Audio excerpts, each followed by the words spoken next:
What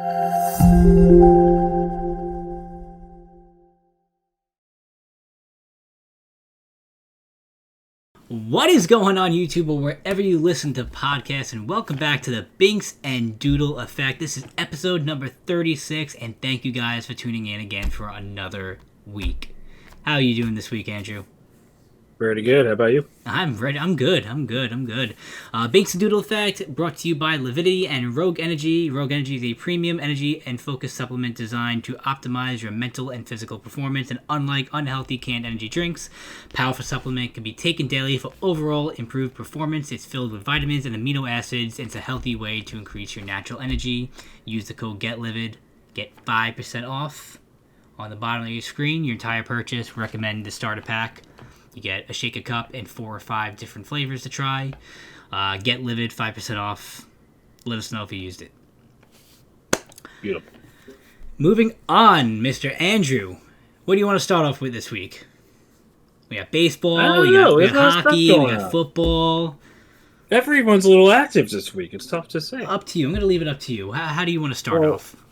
I'll start off strong. Let's start with your little football things going on. Oh, the football I know you had something very important you wanted to talk about. Oh, well. Do you want me to start off the podcast with a rant or end the podcast with a rant? So I guess we're going with starting off the podcast with a rant. Starting off with a goddamn nuke. Okay, so here we go. First and foremost, we can witness history in the NFL. There's something this year that's going to be called the Bird Gauntlet, and the only team that can even do it is the Detroit Lions. So this season, the Lions... What the NFL is saying is the Lions have a chance to complete the Bird Gauntlet. No team has ever defeated all 5 Bird teams in the same season, and the Lions are facing all 5 Bird teams this year. So if the Lions beat the Falcons, the Seahawks, the Cardinals, the Eagles, and the Ravens, they win the Bird Gauntlet. They have defeated every Bird team. Do I think the Lions are going to beat all the Bird teams? Absolutely not. You got Goff as the quarterback. 2 of them. Probably going to lose to the Falcons. I have high hopes for the Falcons this year. Probably going to lose to the Seahawks. Probably going to lose to the Cardinals.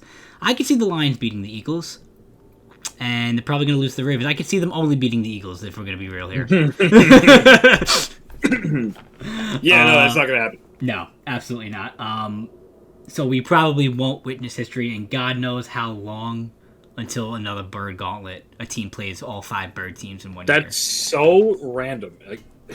I saw that, and I was like, yo, we got to talk about this. Like, I was like, this has to be done. Like, yeah. But moving forward to where I got pissed off. Can we collectively agree, Andrew, that the Bucs are probably either 1 or 2 best team in the NFL right now? Can we arguably say that they have one of the best defenses in the league, and one of the best defensive lines in the league? Correct. Can we agree that they have one of the scariest wide receiving cores? Correct. And can we agree that they have a quarterback who could be argued as one of the best to ever play the game? Correct. Okay, so can you explain to me logically, Andrew, you have this super team that got even better from their last Super Bowl win. They got better. Can you explain to me why they have the 4th easiest schedule in the league? Can you explain to me why the Tampa Bay Buccaneers, who they verse this year, their opponent win percentage is 46%? I can do no such thing, sir. Can we talk about why whoever made the NFL schedule gave the Buccaneers the 4th easiest schedule? The only teams with the easier schedule than the Buccaneers are the Falcons, the Cowboys, and the Eagles. The Eagles have the easiest schedule in the league. How does that happen? So, I need to know. Like, does the NFL just want to continue to, like, just worship Tom Brady and just give him free anything at this point? Like, why this super team, they're going to go, like, 16-0, 17-0. It's go on. I'm sorry. The only thing I'd say, I think some of it has to do with the divisional games, because you have to factor in the Panthers and Falcons, and they both were under 35% wins, but like they could have filled the non-divisional games with some better teams. Yeah, it's absolutely absurd. And you know who has the hardest schedule? The Pittsburgh Steelers. The hardest is Pittsburgh, right? Yeah. Yeah, followed by the Ravens. And They're gonna get unfortunately, back. followed then. The Bears have the third hardest schedule, which means to me the Bears are going to get shit on this year. Regardless, the Bears are probably going to get shit on, but like, oof. But no, I saw that and I was like, the Buccaneers should not have the fourth easiest schedule after getting better after a Super Bowl. It's a wee bit silly if you ask me. It grinds my gears if we're going to be real here. Live take as we are recording. Thomas Nido just hit a solo home run and to give the Mets the lead in the top of the ninth. We are recording. Can't wait to blow it. We are recording on May 18th, Tuesday. So it's Mets Atlanta. Nido just hit his second home run of the year in the top of the ninth. Mets are now leading 4-3. So let's go Mets, as you guys can see. Hell yeah. Yeah, no, that I just needed to vent that out because I think that's absolutely absurd. If you win the Super Bowl and you get better, there's no reason why you shouldn't be at least top 5 hardest schedule in the league. Whoever made the schedule should be shot. 100%. So I'm It is big silly. a little annoyed with that.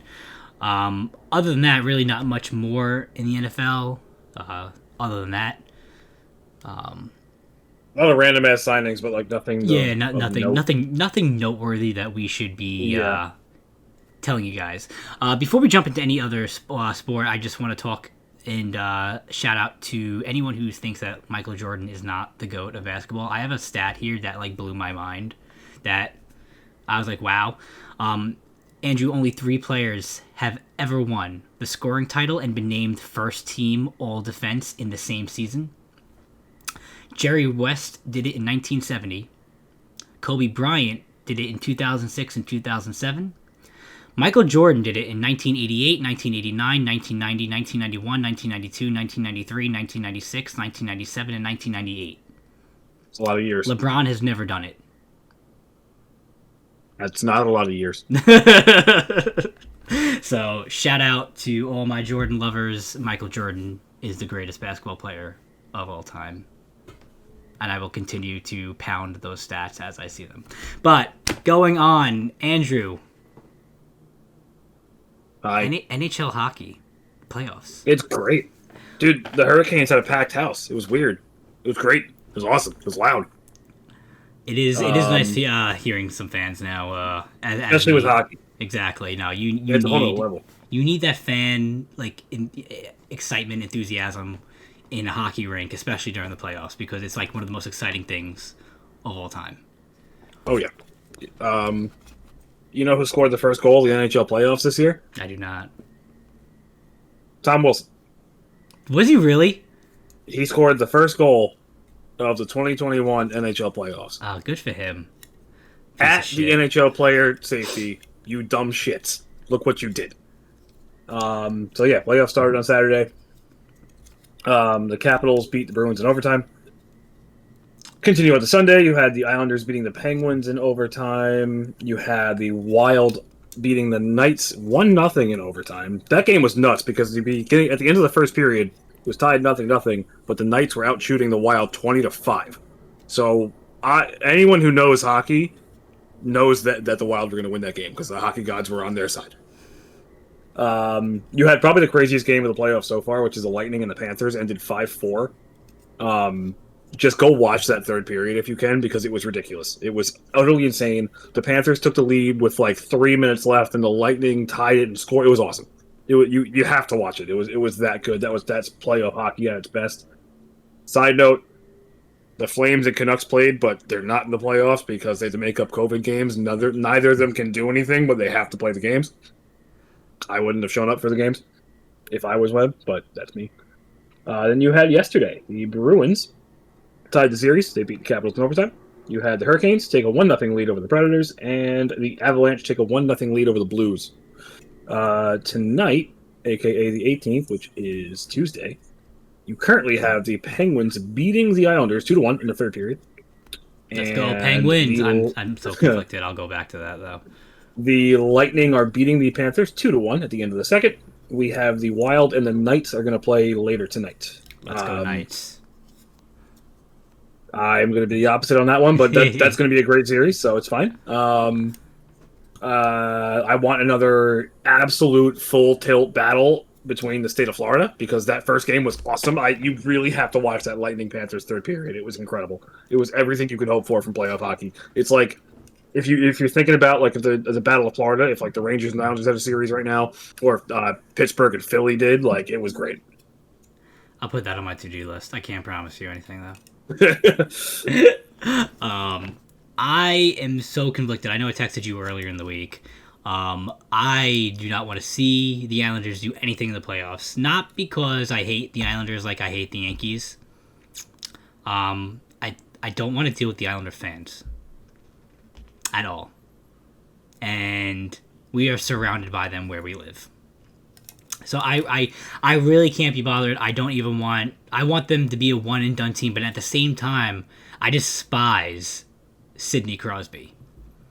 And I don't want to I don't want to see him ever do anything either. So it is just like such a lose-lose, but I think my not wanting to hear Islander fans gloat or like get happy that they're in the second round, I think that outweighs more than my hatred for Sidney Crosby, just because he hasn't really screwed us over in a while since we actually haven't been in the playoffs. I mean, if you would have talked to me by 2014, 2015, I would have been rooting for the Islanders because like we were constantly, at the Penguins' heads, but now we're not that good. I will never root for the Islanders, no matter what. You can come up with any scenario, and I straight up won't ever root for them. I respect that, but I think they're gonna win, so that's where I stand on that one. I hope they don't. I hope the Penguins win. I think that series goes like 6 games. Penguins in 6, I had like I said. the Islanders in 7, but whoever comes out of the East is not going to win, just because the East was the hardest division, and everyone who is going through this division is just going to be tired, beat up, and just totally, beat the shit. No, absolutely. I don't expect much from this division past the initial rounds. Yeah, no. Like I said, I'm rooting for the Golden Knights all the way. We discussed this last podcast. Who we're looking to win. I'm rooting for the Golden Knights all the way. I would like to see Ovechkin get another one, but at the same time, like I said, I don't want to see Tom Wilson do anything. So, nope, screw that guy. Yep, screw him all the way. But in other NHL news, the Rangers answered our prayers. It's like they almost listened to last week's podcast because the day we put it out for you guys was the day that they fired Quinn. Andrew, I don't know about you. I am a happy man. I am such a happy man. He was a big issue. We played better when he wasn't on with us. Like the games where we had what was the Wolfpack coaches? The Wolfpack coach, yeah. We looked like a completely different team. And listen, Quinn just couldn't get the job done, so I'm happy. Yeah, I'm happy too. Like I said, I don't think he was bad, but he wasn't going to get us to the next step. So I'm totally cool with him going bye-bye. I just swear, if they hire John Tortorella, I'm gonna shit a brick. He's not it. He's the reason Artemi Panarin left Columbus. Do not touch John Tortorella. But Dolan has a hard-on for him, so I'm terrified. Yeah, Apparently, we'll see. Gerard Gallant's interview went very well. I'm totally okay with that. Or just call up the Wolfpack coach. We'll see. I wouldn't mind the Wolfpack coach. Neither would I. I'm cool with a no-name. Considering what we looked like with him as the active head coach, I'm cool with it. Why not? Why not? Give it a shot. Exactly. I mean, the talent is there. Developing kids. Well, I think we're going to be a dangerous team going in the future. Give them the shot. Give the Wolfpack guy the shot. They're going to make one move this offseason. We're going to see what it is, but they're going to make one probably decently big move. Hopefully it's not something stupid and James Dolan stays out of it. Yeah, no, he can continue to earn the Knicks. Who, by the way, not that we're basketball fans and watch it, but like I may be inclined to watch a little playoff basketball because the Knicks are the 4 seed this year, if you didn't know. I didn't know that because I don't pay attention to basketball. I don't really either, but like I have a bunch of friends, Knicks fans, and they're all excited. Yeah. We're the 4 seed. Oh my god! I was like, dude, that's awesome. They have to watch some playoff. Good for them. Yeah, I'll watch a playoff game or not. Like, let's go Knicks. Yeah, let's go Knicks. I'm not a fan. I just don't really care. I'll root for A the New York Knicks. team that's not the Yeah. Yankees has to win a title. Exactly, yeah. It can't be the Islanders, so let's go Knicks. Any sport, and I don't know. I don't want to sound biased when I say that, but I feel like any time any time in any sport where a New York team is doing good, it is just so much better for that sport. I feel like New York teams just have that much of an impact on It's a big every market. game. Yeah. So they want New York and LA to be in it. That's their ideal markets. exactly. Like, you know how much Major League Baseball probably made off the Subway Series in 2000? Oh, so much.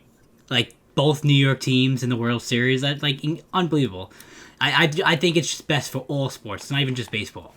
Any sport, New York teams have that much weight. Yeah, I mean, if you don't think that Gary Bettman, the chairman of the NHL, isn't rooting for like Toronto and Pittsburgh, come on, like that would bring him in so much money. No argument there. But moving on to baseball, there's a bunch of stuff that did happen this week. I think one of the biggest things that came out was Pujols signing with the Dodgers. Yeah. The Dodgers stole him. Yeah, I mean, no one was going to sign him. They're going to try and win him a title. No one was going to sign him. No, but he doesn't have a shot. Listen, he's still, team leader, probably great dugout He's guy. taking a mentor role. Yeah, no, it was a steal, definitely a steal. So good for you, Pujols. I don't want you to win a ring because I would like the Mets to win it this year, so I apologize there. But if he does, I mean, I wouldn't be mad if Pujols got a ring to end his career, which is I can nice. offer you a division title, and that's about it. Absolutely, and we have a live look. The New York Mets just beat the Braves. Absurd. May 18th.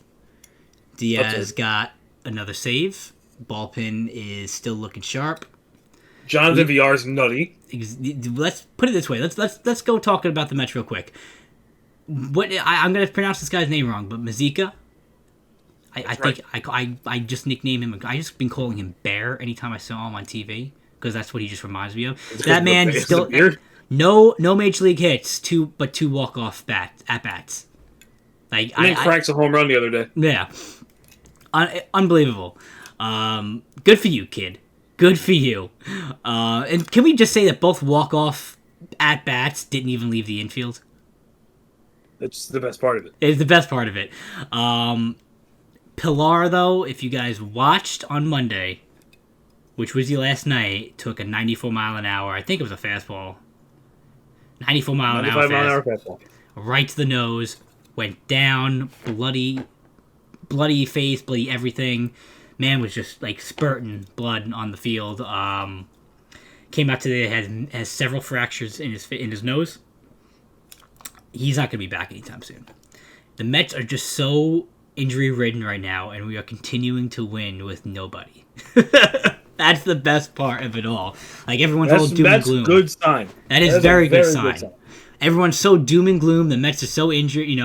First DeGrom went down. That was the biggest thing. Was like, holy shit, what are we gonna do? We just lost the best pitcher in the league for X amount of days.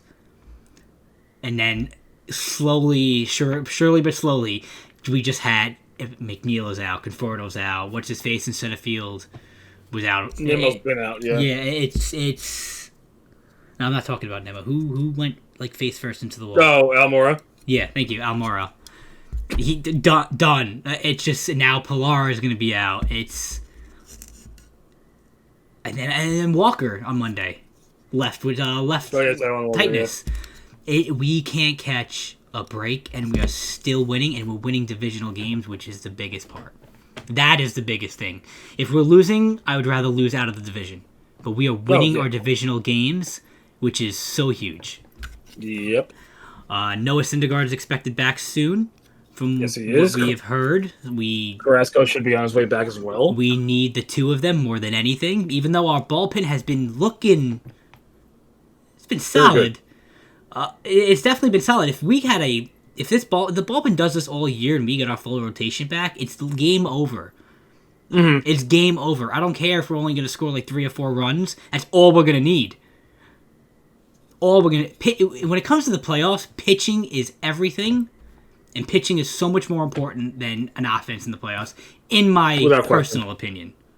You know, you can correct me if you want. I personally would favor pitching over over a stack lineup in the playoffs. I would too. And DeGrom is expected to come back soon. He's not. He should pitch his next scheduled start, I think, which would be fantastic. Mm-hmm. Yeah, they want to get Syndergaard and Carrasco, and then hopefully Taijuan Walker's back. Get Walker back. If we can yeet Joey Lucchesi into the sun and starting Jordan Yamamoto, I'd be pretty happy. But nitpick. You don't like Peterson? Oh, I do, but we'll see. I want to see Yamamoto pitch. I really like Jordan Yamamoto. It's fair enough. Yeah, no, going on. Speaking of pitching, we have bashed him and we have praised him several times this year, Andrew. And he just makes it so difficult to stay mad at for screwing the Mets. But Trevor Bauer. The man, I gotta respect. I mean, if you guys didn't see his last tweet, he said, "Dear hitters, if you hit a 3-0 homer off of me, I will not consider it a crime. Dear people who are still mad about a hitter hitting, kindly get out of the game. Can't believe we're still talking about 3-0 swings. If you don't like it, managers or pitchers, just be better." I love it. I agree completely. I agree completely. He embodies where the game needs to go, and these old farts need to piss off. So, I mean, the context is who was it? The Dodgers were beating whoever it was, the White Sox. No, I'm sorry. We're losing to the White Sox. What am I talking about? It was not the Dodgers. The White Sox were winning 15-3, whatever. And whoever they were playing, I forgot who it was. The Twins throws in, what's his name? Williams Astudillo. He's awesome, big chunky dude, kind of like a mini Bartolo Colon, to pitch because it's 15-3, or why do you care? But he's throwing these 40-mile-an-hour eephus pitches, and Yermin Mercedes, who is really, really good, who really just showed up and is part of the reason the White Sox are the best team in baseball, is sitting there watching these 3 40-mile-an-hour pitches go and miss the strike zone. I think he had an 0 that night. He was like the only one who hadn't had a hit. And when you really think about it, you're talking about his paycheck, like his stats equal his paycheck. So he gets another one, lobbed over the zone, cranks it over the center field fence. His own manager, Tony La Russa, the guy who's great at drunk driving, says that he's going to get punished for it. He's going to punish his own, like, to turn your back on a player like that for swinging an absolute meat pitch, like literally doing his job, is absurd. These unwritten rules bullshit. I thought we were done with that with Tatis last year, but apparently not. What do you want the guy to do? I listen. I completely agree. I don't care what the score is. If I'm at bat, I am playing. Granted, I'm always gonna be a team player. I want to win the game. Okay, but in that moment as well, in the back of my mind, I'm like, I want my stats. Yeah, I want my stats. I mean, we play recreational softball. I never want to make an out. I don't care what the score is. I never want to make an out. Ever. I will do my... I don't care if we are up 20-0, which will never happen in our softball careers. I am still swinging for my average. I am still swinging to get on base because it kills me to make an out. And, these are at a professional level, and you have a chance to destroy a pitch, feel really good about yourself, even though it's a, meatball, and up your, pad your stats a little bit, and you're gonna get punished for it. Get the hell out of here. That's just listen. I wouldn't give him any sort of punishment. I'd give him a high five as he came back into the dugout and went, nice bomb. Listen, you never take your foot off the gas. Ever. Yeah, let him swing the bat. Who cares? It's a run. Mm-hmm. The guy who doesn't care, but the pitcher obviously doesn't care about his ERA because he's a friggin' first baseman or whatever he is. Yeah. Yeah, the unwritten rules are... If baseball really wants more people to watch, screw these weird-ass rules. It's these unwritten rules culture bullshit. Mm-hmm. I mean, that's the reason why I have so much respect for Belichick. Man could be up 45-0, and he is still in a shotgun. He is still playing every drive to score a touchdown, no matter what the score is, no matter how much time is left. Man never takes his foot off the gas. He will blow out every single team that he can at any time. He doesn't care. And I respect the hell out of that. And that is what more managers should be doing. I don't care what the score is. You let your players play. Let them pad their stats. What do you want him to... Hypothetically, what if this guy now has a chance at the end of the year for the batting title, and he misses it by one hit? His average would have been affected by that one, right? And now he loses out because he didn't want to hit more, and it's stupid. It's so dumb. La Russa should be completely... I don't know the word I was looking for there, but I'm sure you understand where I'm going with this. He's an asshole. Exactly. Yeah, I didn't want to be the one to say it, but he is. He's an old asshole. Going forward with one of the final things that we have some friendship in Chicago and Washington. This is my favorite story of the year. Like, doesn't beat this. Chris Bryant left Kyle Schwarber a candy bar in the outfield. Schwarber finds it, eats it, and then hits a home run. Like, come on. That's the shit you love to see. Did you see the POV of, from the fans side No. of it? Oh, there's someone posted a video. They were in the stands, and they're screaming that he had a gift in the outfield, and he's looking at the fans, and he sees it. And he looks over to the dugout, raises his hand, he goes and picks up all the candy, and he starts eating it in the outfield. I was like, yo, that's awesome. I mean, that's so dope. I would do the same thing for you if you were on a different team. Oh, what a guy! That's the beauty of baseball is shit like that. The friendship. I want to know what kind of candy it was. It didn't look like chocolate. It kind of looked like right? like a sugary type of thing. But what is Schwarber into? I want to know. I want to know what kind of candy you like. Skittles. I thought that was really cool though. Definitely really cool. Yeah, it's pretty good. Yeah.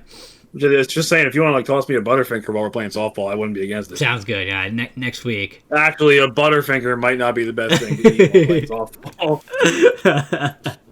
You're right. Thinking about it. We can't get any worse though, so it's okay. I can. Hey, excuse me. What is that supposed to be? Some people. Whoa. No. You're all good. But other than that, that is kind of it. Edwin Diaz with the 7th save tonight, May 18th. Hopefully he keeps that up.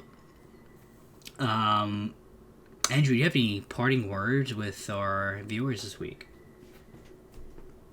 I'm tired. You're tired. Okay. I'm sorry. I'm sorry.